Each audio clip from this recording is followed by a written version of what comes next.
संस्कृत भाषा शिक्षण में आप सबका हार्दिक स्वागत है।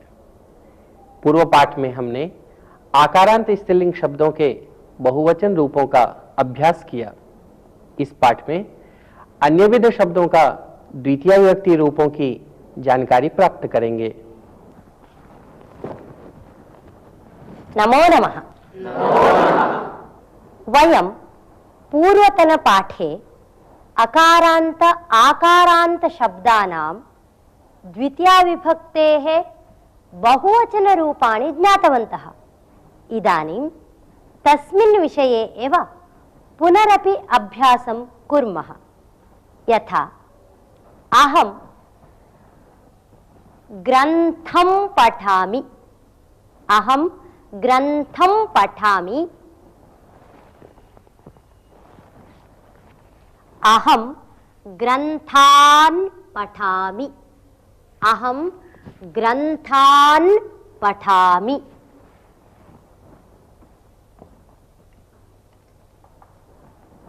सुधाखण्डं स्वीकरोमि,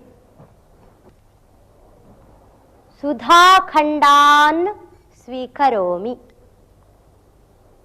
सुधाखण्डं सुधाखण्डान्, ग्रन्थं ग्रन्थान्, छात्रं छात्रान्। वयम् इदानीम् एकम् अभ्यासं कुर्मः। अहं ग्रन्थं पठामि इति वाक्यं वदामि। भवन्तः अहं ग्रन्थान् पठामि इति द्वितीया विभक्तेः बहुवचनरूपं योजयित्वा पुनः उच्चारयन्तु। अहं पाठं पठामि, अहं मन्त्रं वदामि, अहं श्लोकं शृणोमि, अहं विषयं जानामि,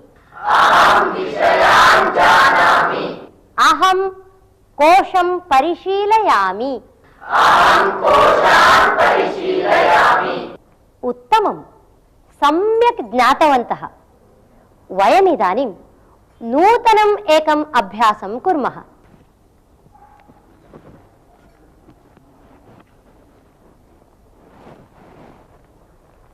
वयमिदानीम् एकं मृगालयं गच्छामः। तत्र किं किं वयं पश्यामः इति एकम् अभ्यासं कुर्मः। तत्र के के प्राणिनः सन्ति इति अत्र तेषां नामानि सन्ति। वयं कान् कान् पश्यामः इति एतस्य साहाय्येन अभ्यासं कुर्मः। यथा वयं सिंहान् पश्यामः, सिंहाः सिंहान्। भवन्तः वदन्तु। वयं सिंहान् पश्यामः। भल्लूकाः, वयं भल्लूकान् पश्यामः। व्याघ्राः, वयं व्याघ्रान् पश्यामः। सर्पाः, वयं सर्पान् पश्यामः।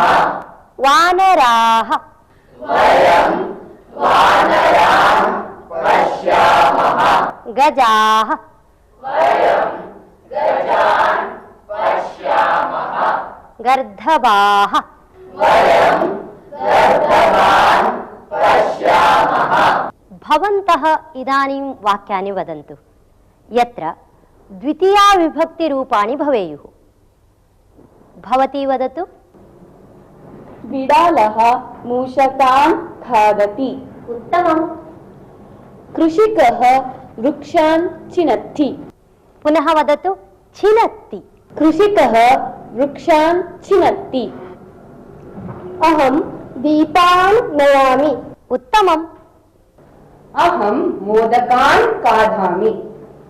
अहं चाकलेहान् ददामि। अहं हारान् आनयामि। उत्तमम्। अहं दन्तान् प्रक्षालयामि।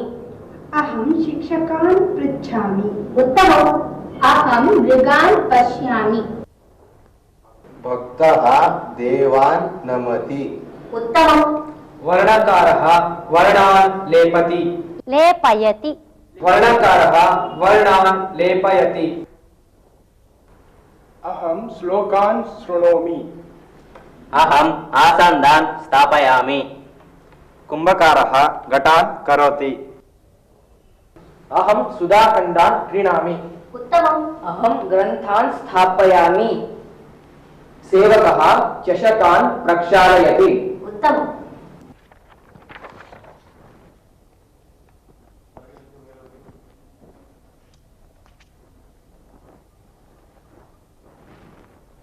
अत्र एकः अभ्यासः अस्ति।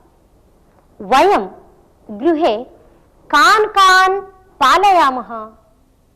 अत्र प्राणिनां नामानि सन्ति। एतेषां साहाय्येन एकम् अभ्यासं कुर्मः। यथा वयं शुकान् पालयामः। शुकाः शुकान्। भवन्तः वदन्तु। वयं शुकान् पालयामः। मयूराः। वयं मयूरान् पालयामः। मीनाः। वयं मीनान् पालयामः। वृषभाः। वयं वृषभान् पालयामः। शशाः। वयं शशान् पालयामः। अश्वाः। वयं अश्वान् पालयामः। कपोताः। वयं कपोतान् पालयामः। बिडालाः। वयं बिडालान् पालयामः। उत्तमम्। भवन्तः सर्वेपि पुल्लिङ्गविषये द्वितीयाविभक्तौ कथं रूपाणि भवन्ति, कथं प्रयोगः करणीयः इति सम्यक् ज्ञातवन्तः। इदानीम् अन्यम् एकम् अंशं जानीमः। ध्वनिमुद्रिकाः। ध्वनिमुद्रिकाः।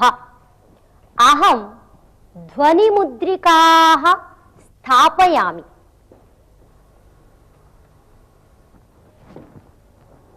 अहं ध्वनिमुद्रिकाः स्थापयामि।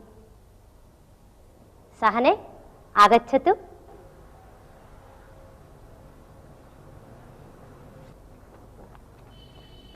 सान्द्रमुद्रिकाः। सान्द्रमुद्रिकाः नयतु। सहना काः नयति? सहना सान्द्रमुद्रिकाः नयति। उत्तमम्। अहं पठामि।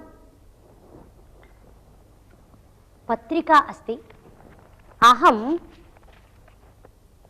वार्ताः पठामि। अहं वार्ताः पठामि। अहं वार्ताः वदामि। वार्ताः वदामि। वार्तां वार्ताः। पत्रिकां वदन्तु। पत्रिकां कुञ्चिकां वाटिकां वार्तां ध्वनिमुद्रिकां सान्द्रमुद्रिकां पेटिकां। इदानीं भवन्तः एतादृशानि वाक्यानि वदन्तु। यथा अहं वार्ताः शृणोमि। वदतु। अहं ध्वनिमुद्रिकाः पश्यामि। उत्तमम्। अहं कुञ्चिकाः आनयामि। सम्पादकः विज्ञापिकाः मुद्रापयति। उत्तमं। पुनः वदतु। सम्पादकः विज्ञापिकाः मुद्रापयति। उत्तमम्। अहं पेटिकाः उद्घाटयामि। अहम् अवकरिकाः क्षिपामि। उत्तमम्। अहं सान्द्रमुद्रिकाः ददामि। समीचीनम्। अहं सान्द्रमुद्रिकाः स्वीकरोमि। अहं सान्द्रमुद्रिकाः स्थापयामि। पिता कपाटिकाः क्रीणाति। उत्तमम्। अहं मालाः आनयामि। अहं वार्तां जानामि। वार्ताः जानामि। अहं वार्ताः जानामि। अहं वाटिकाः पश्यामि। उत्तमम्। अहम् उत्पेटिकाः अलङ्करोमि। उत्तमम्। शिक्षकः पत्रिकाः ददाति। उत्तमम्। अब आप जान गए होंगे कि आकारांत स्त्रीलिंग शब्दों का द्वितीय विभक्ति बहुवचन रूप मालाः, पत्रिकाः, लताः ऐसे होते हैं। द्वितीया विभक्तौ द्विवचनमपि अस्ति। तस्य रूपाणि वयं जानीमः। यथा वार्तां, वार्ते, वार्ताः। वार्तां, वार्ते, वार्ताः। वाटिकां, वाटिके, वाटिकाः। वदन्तु।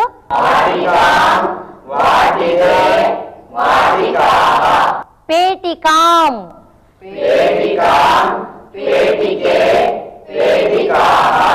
कपाटिकां,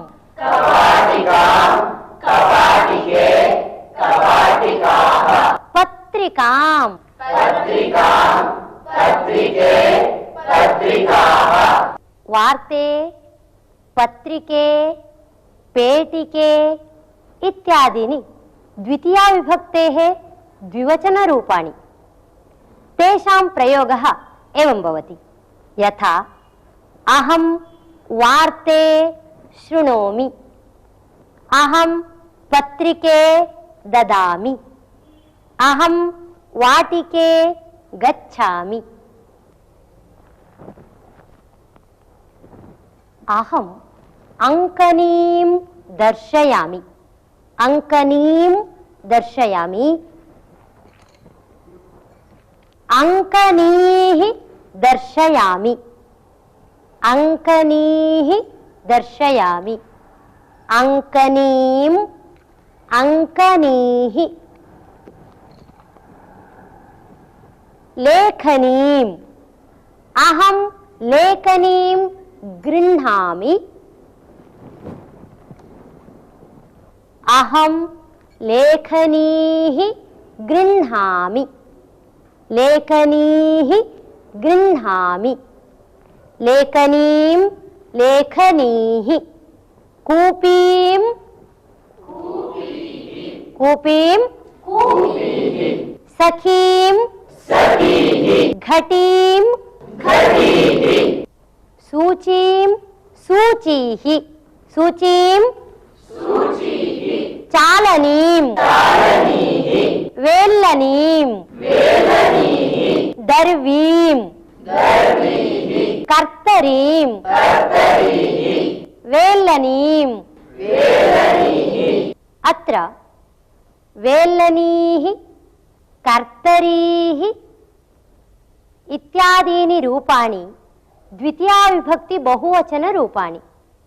एतेषां प्रयोगः एवं भवति।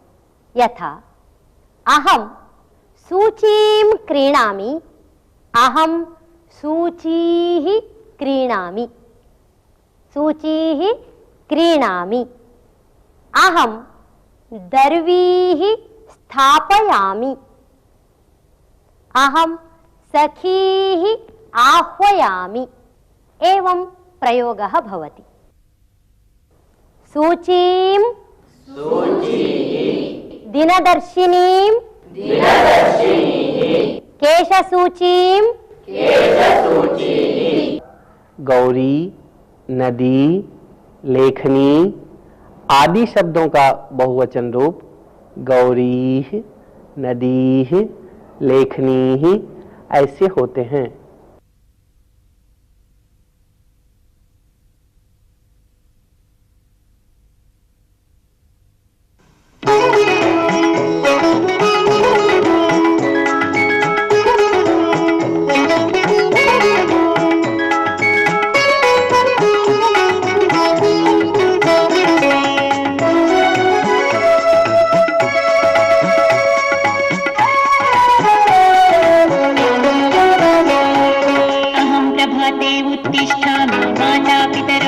प्रणमामि अहं प्रभाते उत्तिष्ठामि माता पितरौ प्रणमामि देवान् भक्तवरेण्यान् नत्वा पठने मतिं निधास्यामि देवान् भक्तवरेण्यान् नत्वा पठने मतिं निधास्यामि अहं प्रभाते उत्तिष्ठामि माता पितरौ प्रणमामि अहं प्रभाते उत्तिष्ठामि माता पितरौ प्रणमामि देवान् भक्तवरेण्यान् नत्वा पठने मतिं विधास्यामि देवान् भक्तवरेण्यान् नत्वा पठने मतिं विधास्यामि अहं प्रभाते उत्तिष्ठामि माता पितरौ प्रणमामि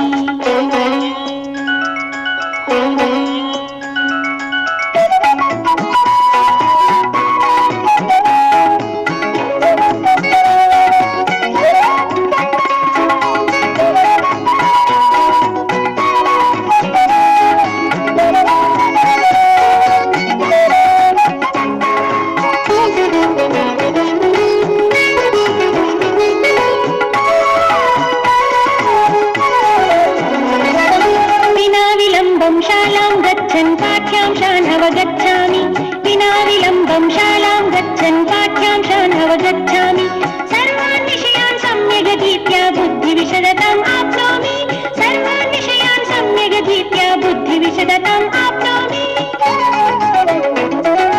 अहं प्रभाते उत्तिष्ठामि माता पितरौ प्रणमामि अहं प्रभाते उत्तिष्ठामि माता पितरौ प्रणमामि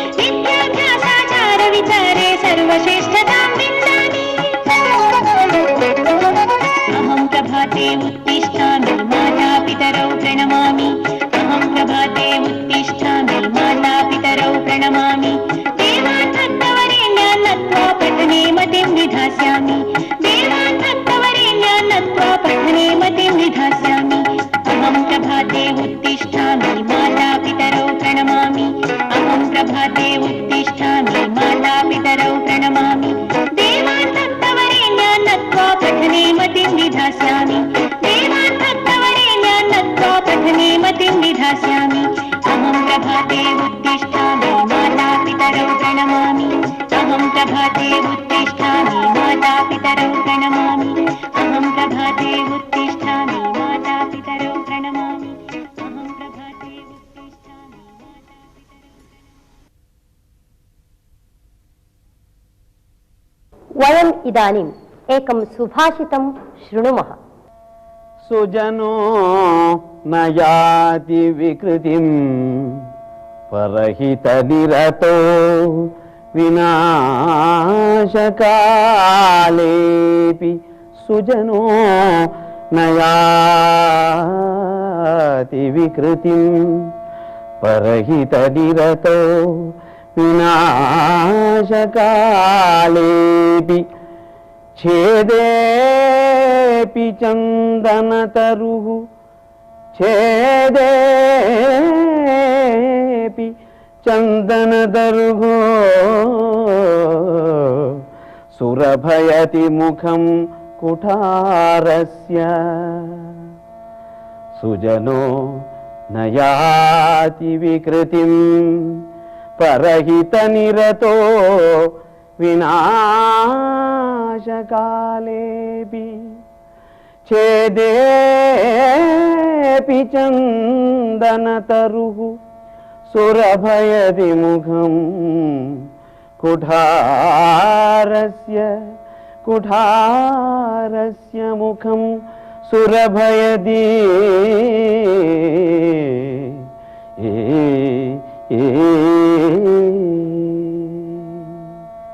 वयम् इदानीं यत् सुभाषितं श्रुतवन्तः तस्य तात्पर्यम् एवम् अस्ति।